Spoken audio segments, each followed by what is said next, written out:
Okay, I want you to imagine something for a second. Picture our entire civilization. We're all standing on this massive oil platform out in the middle of the ocean. And guess what? It's on fire. That's the powerful metaphor we're going to be exploring today. It forces us to confront this critical leap we have to take from a world that's in crisis to one that's actually thriving and regenerative. In this quote, man, it just nails the urgency of where we are right now. You can feel it, right? The flames of climate change, of social division, they're getting higher, and it's forcing a choice. Do we stay on that burning platform, just clinging to what we know? Or do we take a leap of faith into the unknown, trusting that we can build something so much better? So let's take a closer look at the fire itself. What exactly is feeding these flames? Well, it's a super complex situation, one that experts have started calling the polycrisis. See, the fire isn't just one thing. It's climate change, yeah, but it's also biodiversity loss, our society's fragmenting, crazy economic swings. But here's the kicker. These aren't separate problems. They're all interconnected, like different fuel lines, all feeding one massive blaze that threatens the entire structure we're standing on. And this gets to the root cause. The platform itself has a fundamental design flaw. It was built on systems of extraction and competition that are just completely out of sync with how the natural world actually works.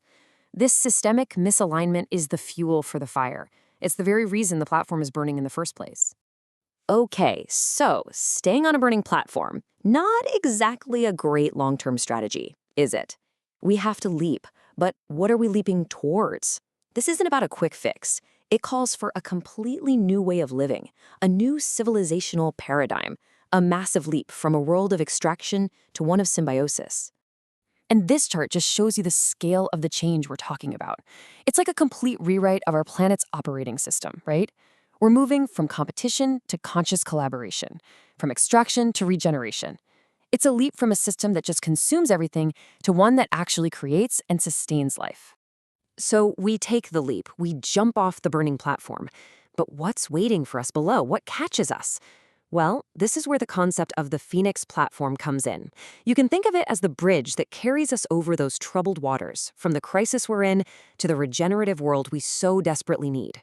Phoenix is basically the proposed infrastructure for this whole new way of being. It's almost like a nervous system for the planet. Something that can connect all our scattered efforts into one unified, life-affirming force so we can finally coordinate and act together.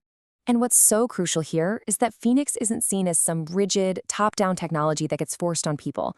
No, the idea is that it's a living system, one designed to grow organically with communities, adapting to their unique wisdom and their needs, instead of being imposed from the outside.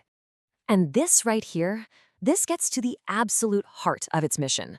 The fire on our platform was caused by this deep, deep disconnect between our civilization and the natural world. Phoenix is designed to heal that rupture, to bring humanity back into harmony with the planet. So how does this bridge actually work? Let's pop the hood and take a look at the engine.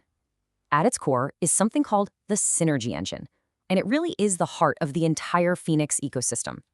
So what the synergy engine does, in simple terms, is it finds all the hidden connections. It takes all our fragmented projects and ideas and weaves them into effective, coordinated action. It helps us achieve way more with fewer resources simply by working smarter, together. And it works in a few key steps. First, it pulls in knowledge from countless different networks, so we're not constantly reinventing the wheel. Then it plays matchmaker, connecting a project in one part of the world with the expertise it needs from another. Third, it maps the whole system, so we can finally see how these global challenges are all tied together. And finally, it enables what's called swarm coordination, letting huge groups of people create solutions together in real time. And the result of all this? You get what's known as swarm intelligence. It's this incredible idea that by connecting our individual minds, our individual efforts, we create something bigger, a higher-order collective intelligence that's capable of solving problems no single person or company or even nation could ever tackle on their own. All right, so we've taken the leap from the burning platform. We've crossed this bridge powered by the synergy engine. What's on the other side? What does this regenerative future we can build together actually look and feel like? Well, it's a world where human society finally learns to see itself not as an extractor standing above nature, but as a conscious participant within the web of life, a truly symbiotic relationship. This vision isn't just about dodging a bullet or avoiding disaster. It's about building a civilization that is fundamentally better, more resilient, more fair, more alive. This new paradigm could even create pathways for today's extractive industries to transition, finding new, profitable business models that are actually aligned with a thriving planet. And this is so important. This future isn't run from some central command tower. The whole point of Phoenix is to distribute power, not hoard it. It's about empowering local communities to solve their own unique challenges while connecting them to a global network for support and shared learning. So in the end, it really all boils down to this one simple, massive choice. Are we going to keep building boxes, sticking with the old broken systems until there's nothing left? Or are we ready to take that leap together and step into the garden of a thriving, symbiotic future?